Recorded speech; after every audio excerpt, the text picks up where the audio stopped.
Hi, beautiful souls.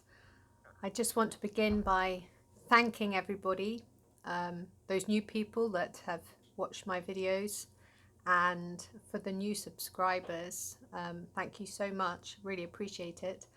And of course, to the people already subscribed, thank you so much for supporting me and encouraging me along this journey, and for co-creating with me in this beautiful world that we live in, to create more love, more joy, more peace, more harmony in whichever way we can in each given moment, because of course every moment is different. Nobody can say this is the roadmap, because there's so many different roadmaps. And what I want to share today, and where I would like to share some light today, is that yesterday I was talking to a dear friend, and we were discussing how sometimes we can be talking to somebody we love very much, and we wish to help them, and we wish to ease their suffering.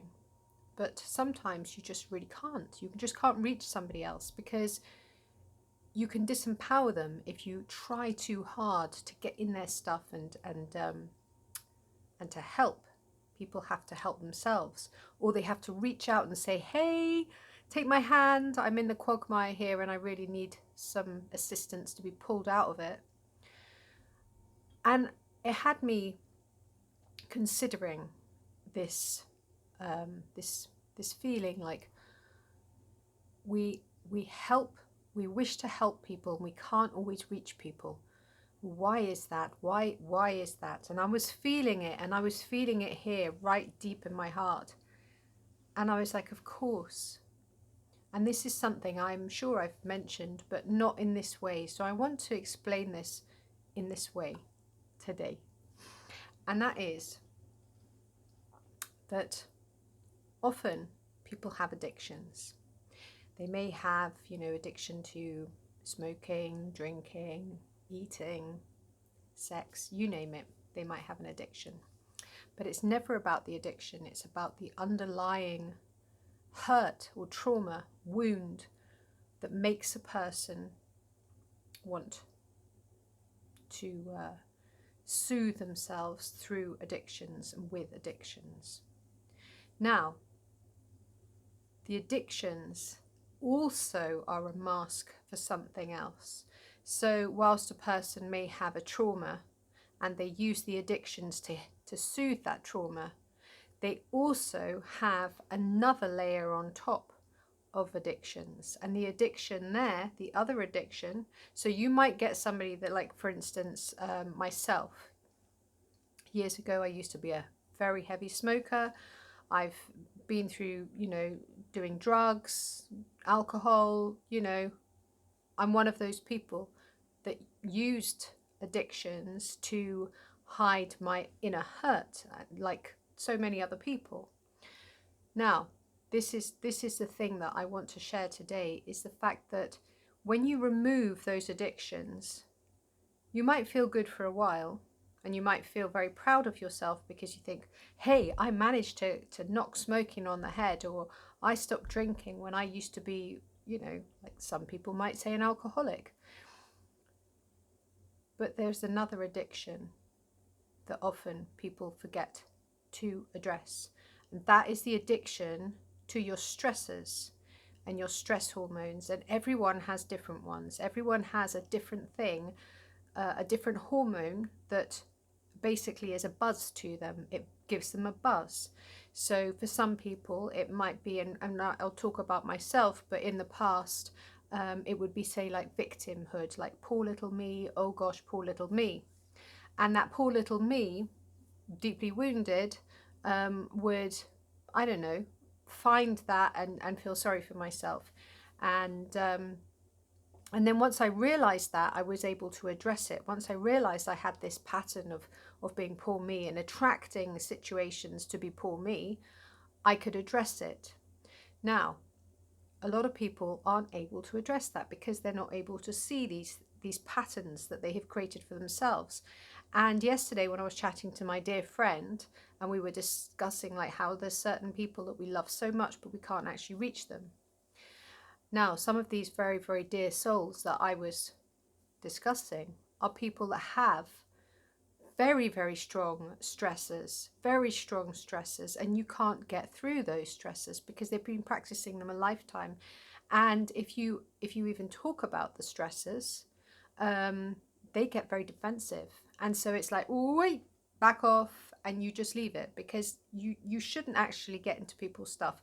People have to, like I said earlier, they have to decide when they are ready to heal, and they have to call in the assistance when they feel that that is something that they wish to embrace, because it's about embracing. It's about embracing yourself, trusting yourself, loving yourself.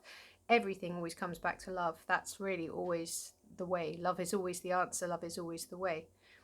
So some people are very addicted to being anxious. It gets them like, oh, anxious, anxious, anxious, because they've grown up in environments where they've been on tenterhooks, like being really super looking around themselves, not sure how to deal with the adults, trying to placate the adults when the adults have become volatile and stuff like this.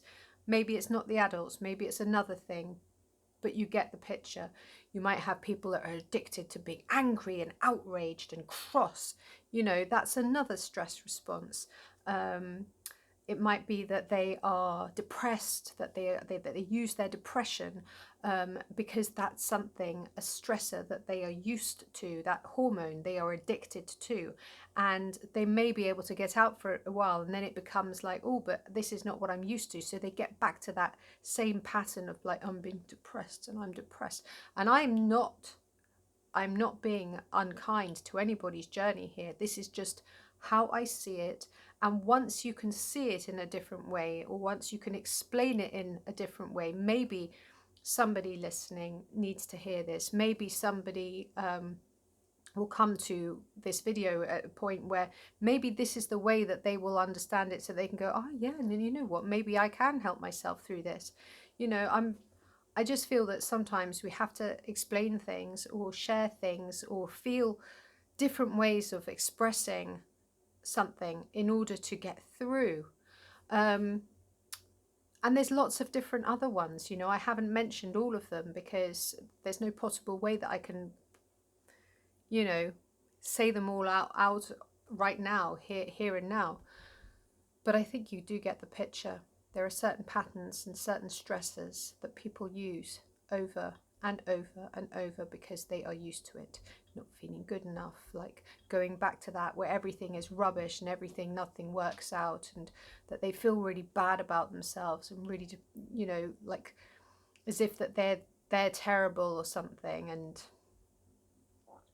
once people can recognize this in themselves, once they can see their patterns, once they can see where their stress hormones are taking over and they're allowing it to, because they're feeding off those things, because they've short-circuited their brains to be that way, then the awareness behind that is where they can really start to heal. And healing is always in multiple layers. It's never just like healed, boom, done. You go through stages. You might heal something and come back and heal it on a deeper level, and then a deeper level. And that's really what we're all trying to do here on this planet, is to keep healing ourselves, because when we heal ourselves, we heal our ancestors, and we heal each other through all time, space and realities. And then we get to this point where it's the tipping point, and then new earth emerges from it all, and we are at peace and aligned with that love that we actually really are, that so many of us have forgotten about. You are love. We are all love. Every single one of us. That's the core truth of every single one of us. We are love. I love you all. I wish you joy, peace, harmony, and awareness in your path. Thank you for watching this video. My name is ZsaZsa, and I love you all. Thank you. Peace.